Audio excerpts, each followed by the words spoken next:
Amém. Aleluia. Sente-se, por favor, amado irmão.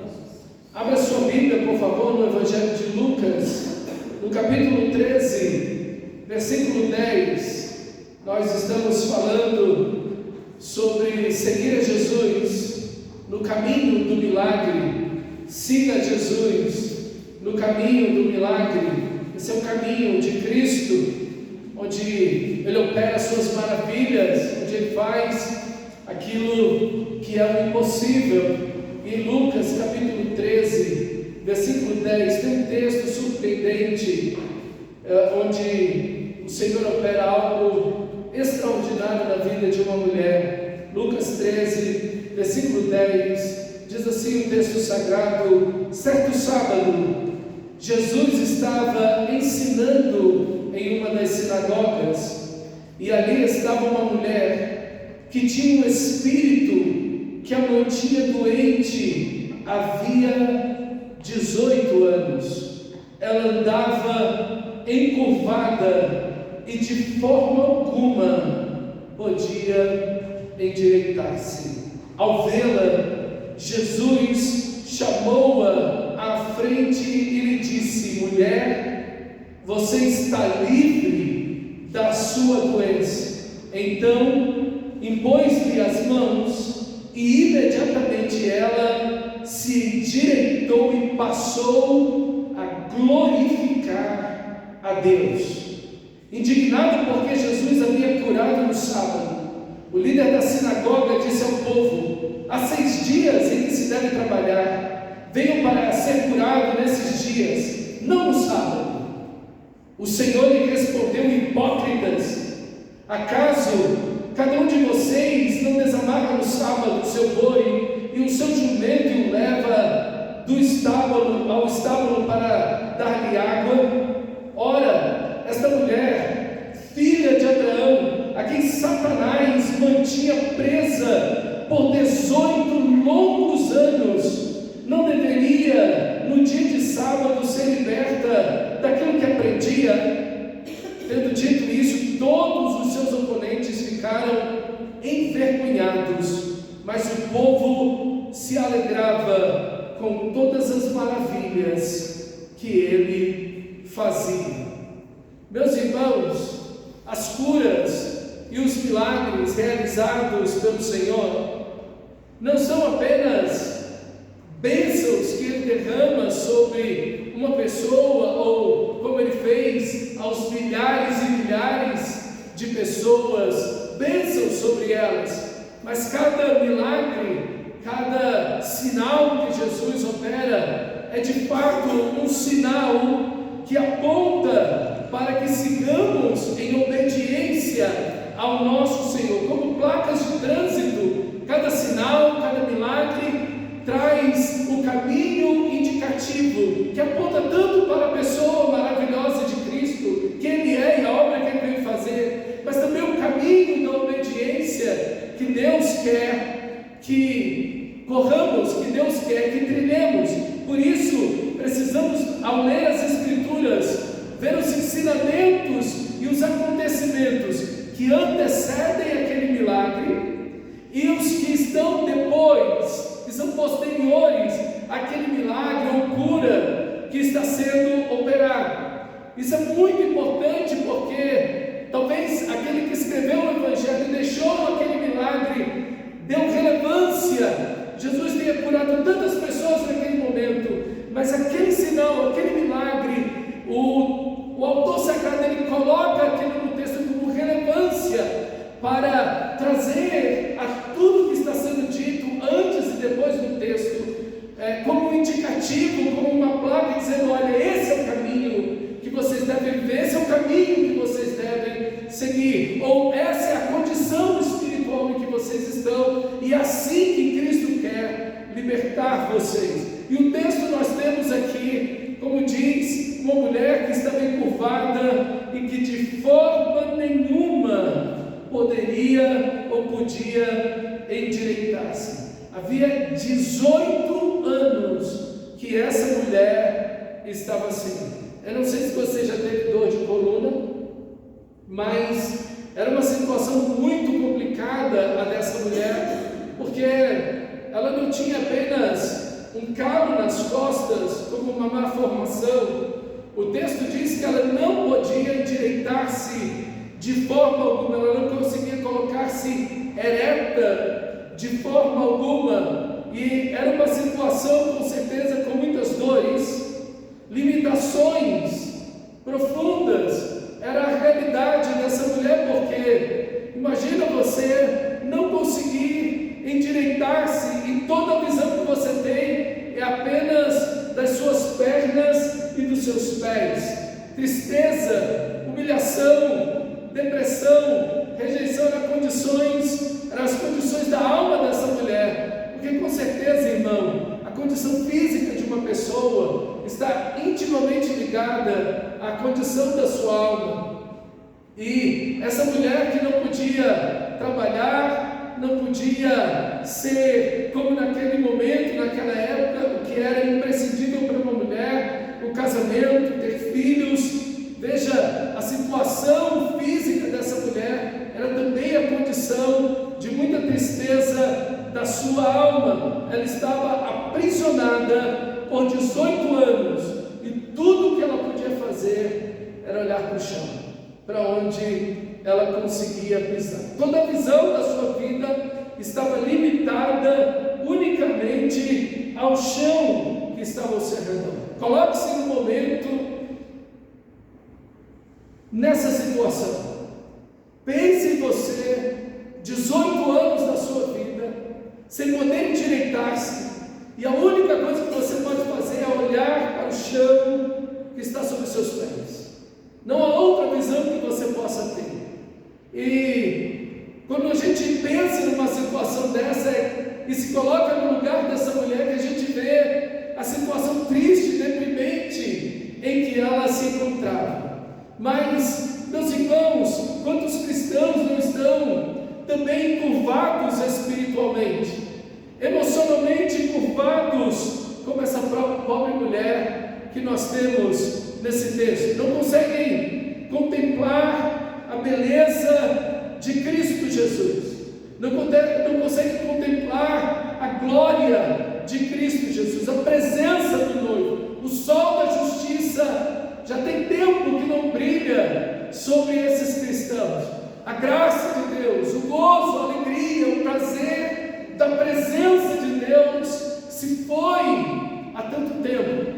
Essa é a condição de muitos cristãos.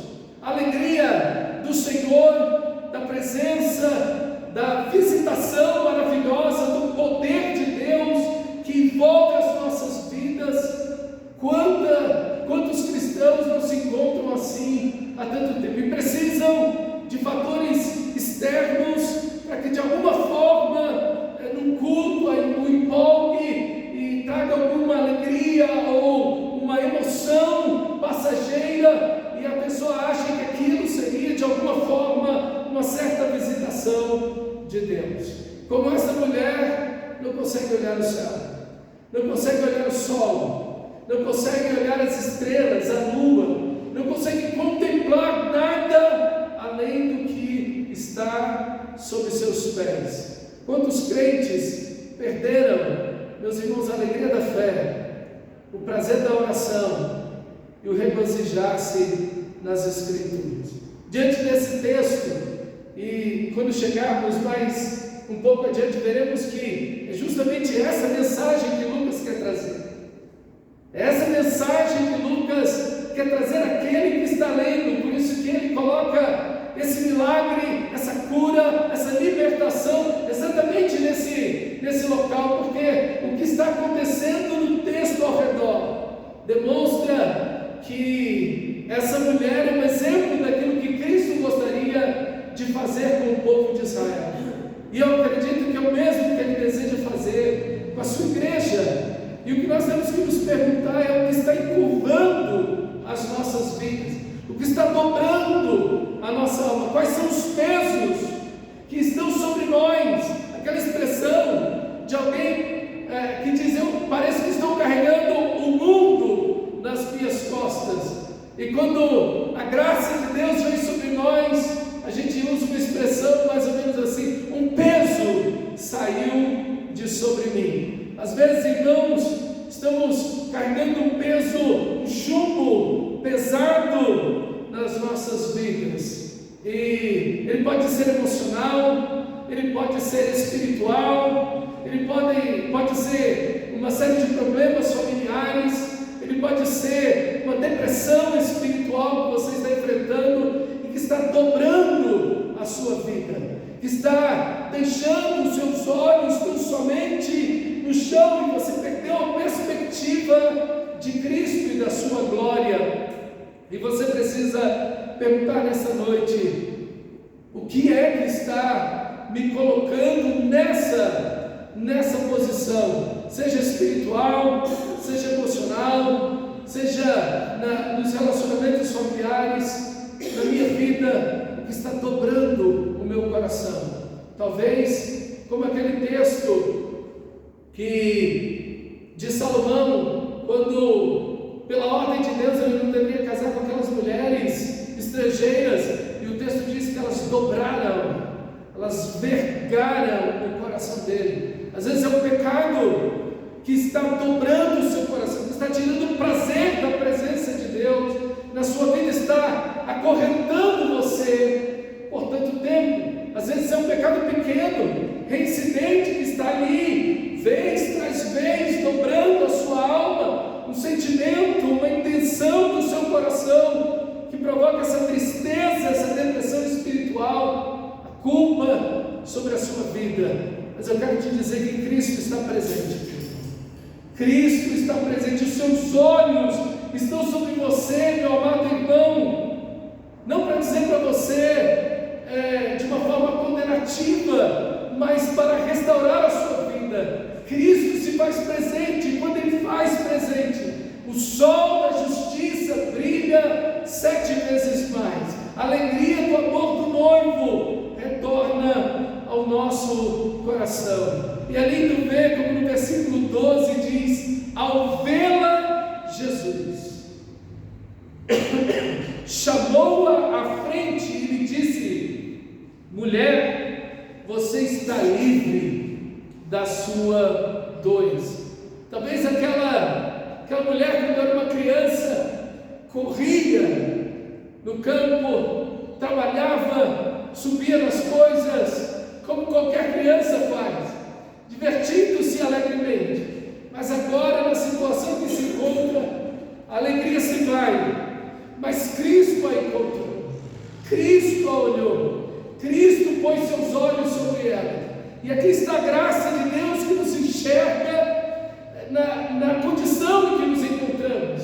Cristo nos enxerga e não importa o momento em que passamos, a situação em que nos encontramos, as dores que passamos, a humilhação, a vergonha em que nós estamos. Cristo olha para cada um de nós, e é interessante como Cristo a coloca num lugar de atenção. Cristo a chama para junto dele. Ao vê-la, chamou-a à frente e lhe disse: mulher, você está livre da sua doença. Como Cristo a coloca no centro daquele lugar, aquela mulher que deveria estar afastada, encurvada, escondida no meio de todos os que estavam em pé, porque na sinagoga ninguém sentava, todos assistiam tudo em pé, e aquela mulher dobrada ali, apequenada, encolhida, encurtada, o Senhor a vê naquela situação, naquela condição.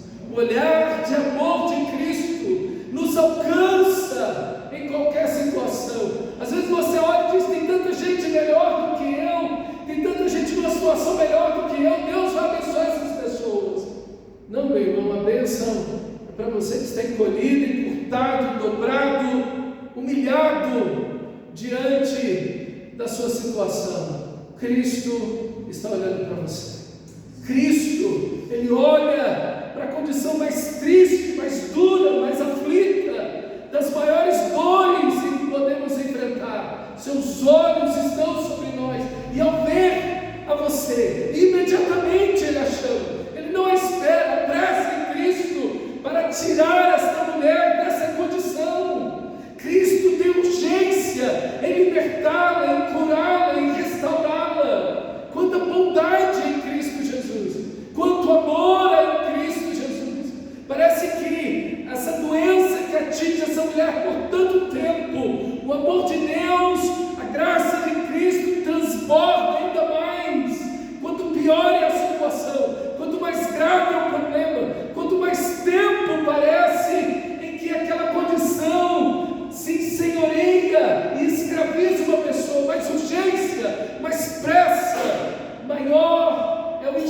tive a determinação de Cristo para libertar aquela mulher, aquela pessoa. Conta a bondade de Deus, e a mensagem, e a ordem, e a palavra de Cristo para ela é: mulher, você está livre da sua doença. Versículo 13: então impôs-lhe as mãos, e imediatamente ela se endireitou e passou a glorificar a Deus. Imediatamente Jesus a vê, Jesus a chama, traz essa palavra sobre ela e impõe as mãos sobre ela.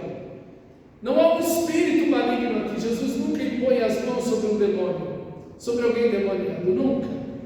O demônio, ele simplesmente fala com ele, dá ordem e ele sai. Jesus não põe as mãos, não impõe as mãos sobre demônios, sobre demoniados. Mas aqui não é um caso de um demônio. Jesus dá uma palavra para essa mulher: mulher, você está livre da sua doença. E impõe as mãos sobre ela, e imediatamente ela passou a endireitar-se. Ela se endireitou e começou a glorificar a Deus. Imediatamente. Não há doença, não há limite para o poder de Cristo. Meus irmãos, as vértebras dessa mulher estavam todas consolidadas, endurecidas, calcificadas, como um bronze, estavam já solidificadas naquela posição. Os líquidos que fazem essa interface entre vértebra e vértebra, provavelmente já todos enrijecidos, não havia mobilidade nesta mulher há 18 anos. Há 18 anos ela está encurvada, ela não pode endireitar-se. Ela com certeza carregava uma muleta ali ao lado dela, uma bengala, porque ela não conseguia endireitar-se. Todos os seus nervos, tecidos, músculos, ossos, ligamentos, tudo estava enrijecido naquela posição há 18. E como Jesus vai dizer, há 18 longos anos. Há 18 longos anos. Meu irmão, você às vezes olha para os seus problemas, necessidades, angústias, aflições, mas eu quero te dizer que não há limites para o poder de Cristo Jesus. Não há limites para o poder de Deus. Não há nada difícil que Ele possa fazer. Não há nada difícil que Ele não possa realizar. Não há nada impossível para o nosso Deus. Ele opera qualquer milagre, Ele cura qualquer doença, Ele restaura qualquer vida, Ele liberta de qualquer cativeiro. Não importa se são 18 anos, se são 5.000 demônios, nada disso importa. Para Cristo não há nada difícil. Ele é o Senhor, Ele é Deus, Ele é o Todo-Poderoso, Ele ordena, Ele recria tudo, meu irmão amado. Ele tem que recriar a coluna daquela mulher, Ele tem que restaurar tudo na vida dela. Não há nada que a medicina possa fazer por aquela mulher, nem nos nossos dias, nem nos nossos dias. Mas como a sua palavra, o impor das mãos de Cristo: mulher, você está livre da sua doença. E ela se endireita plenamente. Fazia 18 anos que aquela mulher não olhava o sol, que ela não olhava o rosto das pessoas de frente. 18 anos que não podia andar direito, correr, sentar-se, alimentar-se corretamente. Como você se alimenta nessa posição? Não tem como, irmão. Uma situação debilitante, deprimente, humilhante que essa mulher estava. Jesus tem pressa de ajudá-la, de socorrê-la, de libertá-la. Irmãos, ninguém pode ter uma vida plena nessa posição, e ninguém pode ter uma vida espiritual plena se está curvado sob o peso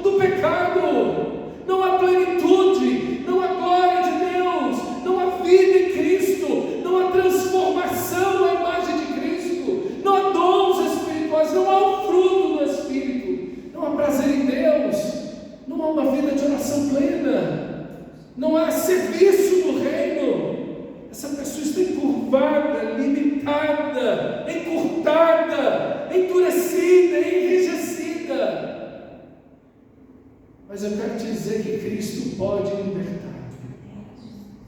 Ele pode curar, Ele pode fazer um milagre em qualquer área, em qualquer situação, a qualquer tempo, em qualquer momento. Creia em Cristo Jesus, meu amado.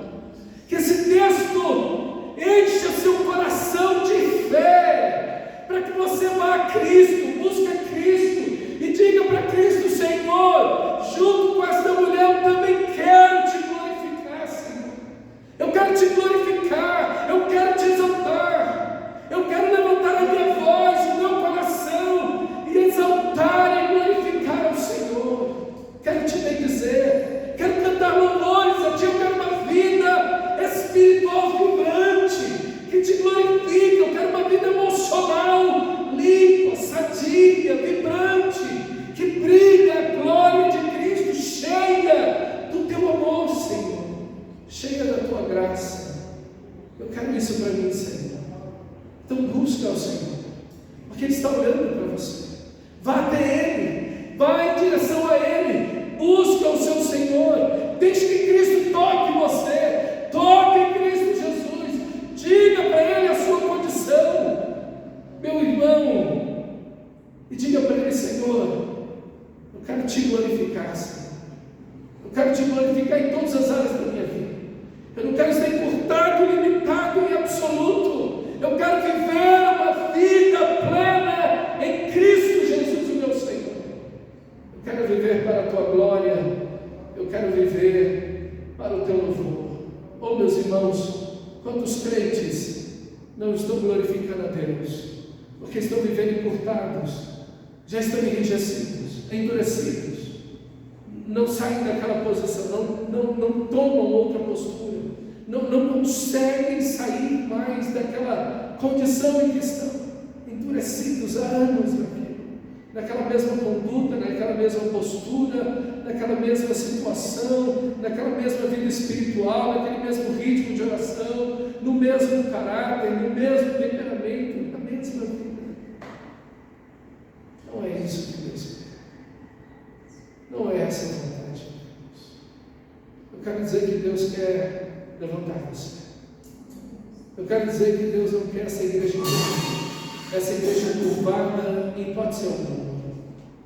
Deus não quer você, meu amado irmão, você, como pessoa, como cristão encurtado, encurvado.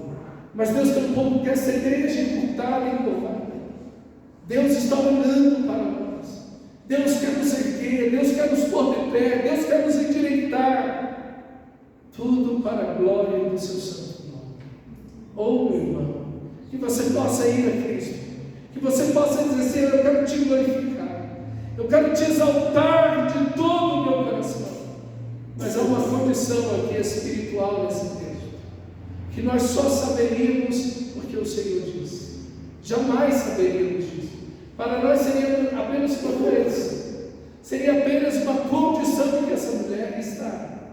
Mas o Senhor Jesus, no versículo 16, vai revelar para mim e para você que a condição desta mulher é uma condição espiritual acima de tudo. Ora, esta mulher, uma filha de Abraão, a quem Satanás mantinha presa por 18 longos anos, não deveria, no dia de sábado, ser liberta daquilo que aprendia.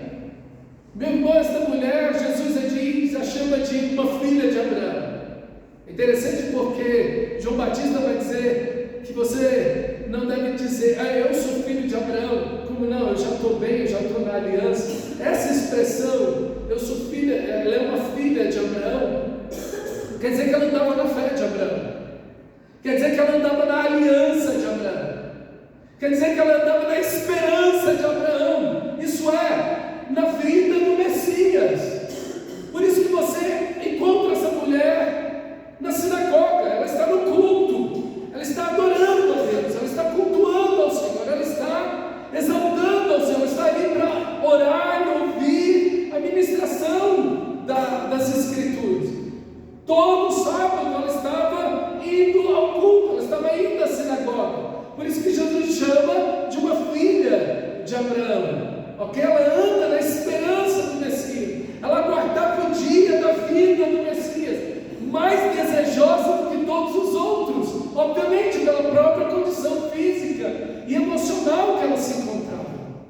Mas, meus irmãos, o texto nos mostra que não apenas isso, mas que Satanás mantinha presa por longos 18 anos. Satanás a mantinha presa nessa situação por 18 longos anos, apesar de ser uma mulher filha de Abraão, de andar na fé e na esperança, na aliança, estava nessa condição. O Senhor a libertou, quebrando as correntes do pecado de Satanás sobre a vida dela. Meus irmãos, isso acontece no culto. Como é importante, meus irmãos, esse momento do culto. Como isso é tão importante para nós. Olha, essa mulher tinha todos os motivos para dizer: eu não vou no culto. Eu tenho tantas dores. Eu tenho que ficar em pé por quantas horas? Porque na sinagoga ninguém senta. Eu estou desse jeito. Como eu vou para o culto? Se eu tenho que andar daqui para lá, não tenho um carro para me levar, não tenho uma cadeira de rodas onde eu me desloco, eu tenho que andar daqui para lá, e eu tenho que ficar lá em pé, e eu tenho que voltar. Ela tinha todos os motivos para dizer: eu não vou no culto, para mim não dá, eu estou cansado demais, eu estou cansado das dores, da humilhação de andar na rua e de ficar nessa posição no meio de um monte de gente extremamente desconfortável. E ela estava lá, buscando ao Senhor, adorando ao Senhor, cantando ao Senhor, louvando ao Senhor, ouvindo a palavra. Meus irmãos, essa mulher tem muito a nos ensinar. Essa mulher tem muito a nos ensinar. A fé que continua, mesmo numa condição tão dura, tão difícil. A fé que persiste mesmo diante de situações tão extremas, tão duras. Mas note, essa mulher que está há 18 anos no judaísmo, uma religião cheia de ritos, batismos vários, todos os dias eles se batizavam para comer, para acordar, para dormir, para ir num culto, enfim, tudo tem batismos, lavamentos. Essa mulher está vendo pessoas e está numa religião onde tem o talite, aquele paninho para botar na cabeça, tem orações, tem rezas, tem mantras, tem a água do Jordão, tem o ar de Israel, tem as pedras de Israel, tem areia. Essa semana pegaram, esses dias para trás, parece que pegaram um pastor pilantra que estava lá no Rio de Janeiro vendendo areia ou terra lá de Israel. Só que a areia que ele pegava era da praia lá do Rio. E foi confrontado na frente das câmeras e tudo. Ela estava em tudo isso, irmão. Ela estava andando na terra de Israel. Ela morou, ela nasceu, ela vivia ali. Sua casa era ali, ela bebia água dali. Ela pisava ali, mas nada tinha libertado. Nada libertou. Ela estava no meio daquelas orações e rezas, com talite, com tudo, mas nada a libertou, nada pôde libertar aquela mulher das garras, das cadeias do diabo. Não é o judaísmo que liberta ninguém, meus irmãos, é Cristo Jesus, o nosso Senhor. É Cristo Jesus. Não importa, irmão, todas as religiões do mundo, e tudo que as religiões do mundo façam, e tudo que as religiões do mundo possam ter como rituais místicos, a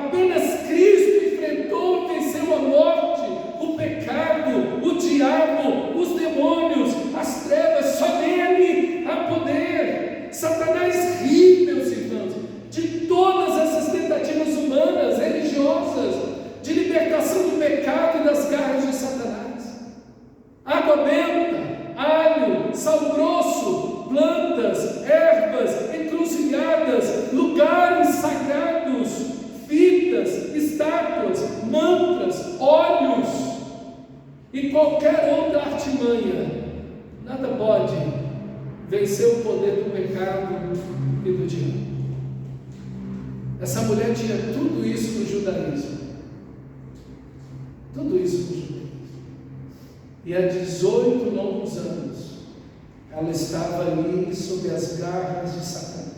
Essa mulher é como um animal que foi preso numa armadilha de um caçador. A condição dela é muito parecida com essa. Satanás, o caçador, arma a sua armadilha e aquela mulher é presa. E não sabemos como, nem porquê, mas sabemos que essa é a condição dessa mulher. E meus amados irmãos, dali o Senhor é libertou. O Senhor venceu todos os demônios. Ele é o Rei, Ele é Deus, Ele é o único Senhor, Ele é o único Salvador. Meus irmãos, quantas pessoas estão tentando se libertar, fazendo campanha, a água de não sei tal lugar, a pedra de não sei, o ar de não sei o que, a planta fulana de tal, o sal grosso que eu ponho. Você pode juntar toda essa bobagem de todas as religiões do mundo inteiro,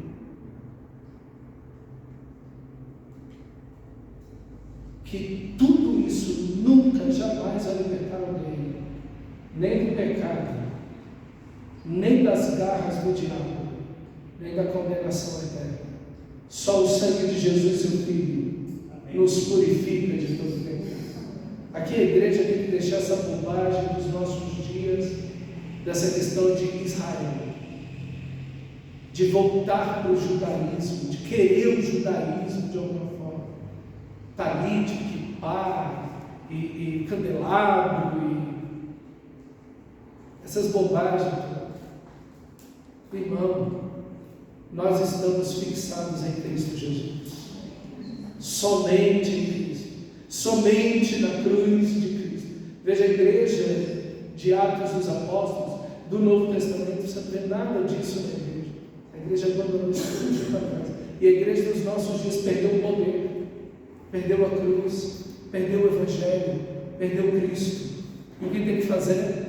Campanha, mandingas, o alho, o óleo, o sal, a planta, o sabonete, a pedra, o ar engarrafado, a areia, e daí vai as bobagens, tudo. E essas pessoas nunca serão livres de nada, porque se o Filho nos libertar, aí sim, verdadeiramente sereis livres. A situação dessa mulher se torna um sinal para Israel. Olha o versículo 14: indignado porque Jesus havia curado no sábado, o líder da sinagoga disse ao povo: há 6 dias em que se deve trabalhar, veio para ser curado nesses dias e não no sábado. Meus irmãos, olha, e aqui está a grande mensagem desse texto. Para mim e para você fica a primeira parte, na verdade, a gente olha o texto, puxa, que coisa extraordinária, Jesus com essa mulher, fantástico, e é de fato. Mas a grande mensagem que Lucas quer deixar no texto é justamente essa parte final. Porque quando você olha os textos anteriores à cura dessa mulher, os textos posteriores à cura dessa mulher, você vai ver que Jesus está tratando dessa religiosidade vazia. E qual é a mensagem do texto? A religiosidade é o peso do diabo que está encurvando Israel. São as correntes de bronze, de aço, que estão sobre Israel, estão encurvando Israel. Israel está encurvado pelo pecado, sob as garras do diabo, porque ele veio para os céus e os seus não o receberam. Ele veio para libertar, como disse João, quando João resume a vida de Jesus, o ministério de Jesus, João vai dizer: ele veio, para isso se manifestou o Filho de Deus, para destruir as obras do diabo. Meus irmãos, João resume tudo nisso, tudo se resume nisso. Ele veio para destruir as obras do diabo, e esse povo está sobre o seu próprio pecado,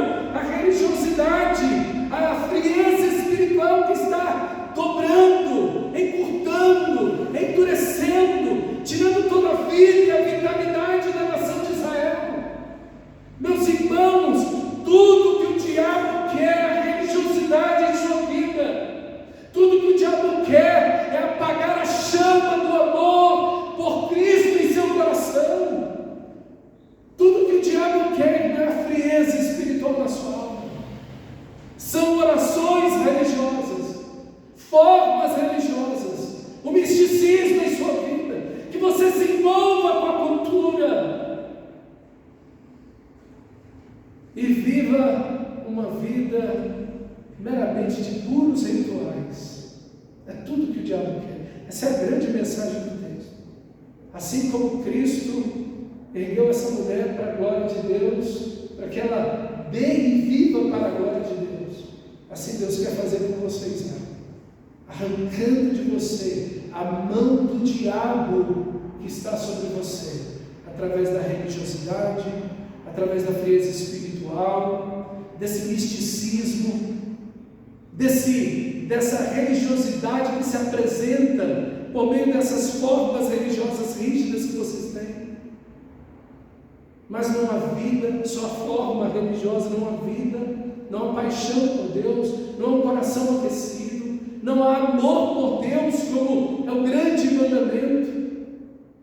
Não há nada disso, há simplesmente uma frieza espiritual sobre Israel. E é por isso que Israel está assim. E Jesus tem que dizer, e João Batista também, arrependam-se, porque chegou o reino de Deus. Se o reino de Deus não está lá, qual reino que está? Só tem dois reinos. Se o reino de Deus não está, qual o reino que está reinando sobre Israel no momento em que Jesus vem? O império das trevas. Por isso que você vê tantos endemoniados, você vê tanta gente voltada na religiosidade, você vê tanta gente dobrada no pecado. Tudo está corrompido, a justiça, todo o cenário e toda a estrutura religiosa de Israel está totalmente corrompida pela ganância, pelo dinheiro, pelo pecado. É isso que domina Israel. E então vem a palavra de Deus. Meus irmãos, veja, não acontece algo parecido nos nossos dias. E cristão, você não pode estar nisso. Você não pode estar nessa forma religiosa, intelectualizada. Não, eu sei, o que eu tenho que fazer, eu sei, mas não tem vida, não tem glória de Deus. Esse misticismo, esse envolvimento com a cultura. Igrejas celebrando Halloween, igrejas evangélicas celebrando aí Cosme e Damião, São João, e daí vai por diante. Meus irmãos,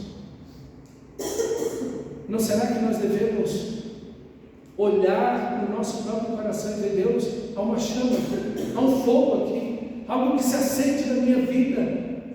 Será que eu não preciso que o Senhor me toque nesta noite para restaurar definitivamente a minha vida?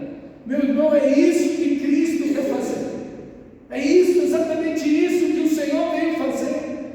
Então arranque a frieza espiritual da sua vida. Lute dura, severamente, intencionalmente contra toda a religiosidade do seu coração. Não deixe isso aí. Como Jesus, ao olhar essa mulher dobrada diante dessa situação, chama, imediatamente põe as mãos sobre ela. Assim como Cristo tem urgência para tirar dessa situação, eu quero dizer para você que Cristo tem urgência para tirar toda a frieza espiritual da sua vida, toda a religiosidade da sua vida, que também se apresenta na forma do egoísmo. A religiosidade, a frieza espiritual, ela não se apresenta só nessas formas ritualísticas, mas a própria condição dessa mulher revela para a gente como a própria religiosidade se apresenta. É alguém voltado apenas de si para si mesmo. Ela não consegue olhar para Deus, ela não consegue contemplar a glória de Deus, ela não consegue olhar para ninguém. Ela vive de si para si mesmo. Tudo que ela consegue enxergar é a si mesma, os seus pés, a si. E tem tanto crente vivendo assim, egoisticamente. A pessoa está sentada, ela não consegue olhar para ninguém. Tudo sou eu, o eu está em primeiro lugar, minha vontade está em primeiro lugar. Eu quero que seja feito o que eu quero, da minha forma, da minha maneira. A pessoa está voltada inteiramente para si. Meus irmãos, não há como vivermos espiritualmente, em glória, a não ser livres de tudo isso. Meus irmãos, foi a mesma coisa que Satanás propôs para Jesus. Transforma essas pedras em pães, você está com fome. Olha, tem aqui dinheiro, olha, tem aqui fama, poder. É a mesma coisa, meus irmãos. O egoísmo é uma forma de religiosidade terrível. E eu quero dizer para você que o egoísmo mata o amor. O egoísmo mata o amor. O egoísmo mata uma vida de oração. Porque alguém egoísta vai fazer da oração, dos relacionamentos, inclusive com Deus, uma forma de obter algo. É utilitário. A pessoa abusa da Bíblia, ela vai para a Bíblia só para ver aquilo que ela acha interessante, que ela gosta de alguma coisa ali, como uma forma de promessa, cara. O egoísmo, ele mata a fé, ele destrói a missão da igreja, porque a pessoa não consegue fazer nada por Deus, a não se olhar para si e para si mesmo. E os pecadores perdidos que estão falando, não, a gente não faz nada não, porque nós estamos voltados de nós para nós mesmos. Meus irmãos, Cristo está aqui. Cristo está aqui. Assim como Ele esteve ali naquele dia e libertou aquela mulher, Ele está aqui esta noite. Seu Espírito está aqui para libertar você, para libertar a sua vida, sua alma, seu espírito e restaurar você e te colocar numa postura em que você vai glorificar a Deus em toda a sua vida. Vamos nos colocar de pé e orar ao nosso Senhor.